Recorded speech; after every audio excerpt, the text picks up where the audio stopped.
Kenaikan pangkat Mayor Teddy jadi letkol disorot, Mabes TNI AD beri penjelasan.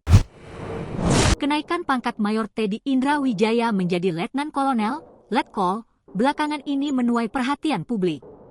Banyak pihak mempertanyakan kecepatan kenaikan pangkatnya, yang dinilai tidak biasa dalam struktur kepangkatan militer. Mayor Teddy, yang kini menjabat sebagai Sekretaris Kabinet dalam pemerintahan Presiden Prabowo Subianto, memiliki latar belakang militer yang cukup mentereng. Ia merupakan lulusan Akademi Militer, Akamil, tahun 2011 dan pernah menjabat sebagai Asisten Ajudan Presiden Joko Widodo pada periode 2014 hingga 2019. Selain itu, ia juga sempat menempuh pendidikan di US Army Ranger School di Fort Benning, Amerika Serikat, dan memperoleh berbagai penghargaan bergengsi seperti Commandant List Award dan Gold APFT, Army Physical Fitness Test.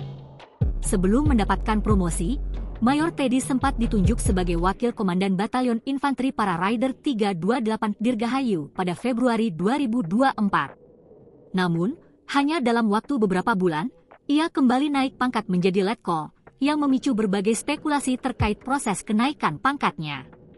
Beberapa pihak, termasuk anggota Komisi 1 DPR, mempertanyakan apakah kenaikan pangkat ini telah sesuai dengan prosedur dan peraturan yang berlaku di lingkungan TNI Angkatan Darat. Maijen TNI, Purnawirawan, TB Hasanuddin, salah satu anggota DPR, mengungkapkan bahwa proses kenaikan pangkat di TNI memiliki tahapan yang ketat, termasuk penilaian dari atasan langsung serta masa dinas yang harus dipenuhi.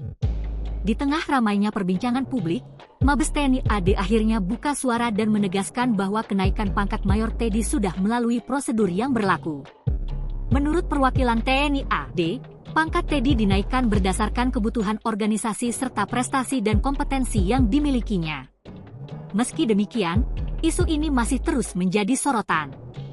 Beberapa pengamat militer menilai bahwa promosi jabatan di lingkungan TNI sebaiknya tetap transparan agar tidak menimbulkan spekulasi di masyarakat. Sementara itu, Mayor Teddy sendiri belum memberikan tanggapan resmi terkait polemik ini. Publik pun masih menunggu klarifikasi lebih lanjut dari pihak terkait mengenai mekanisme kenaikan pangkatnya yang dianggap cukup cepat dibandingkan perwira lainnya. Download Tribun X sekarang, menghadirkan lokal menjadi Indonesia.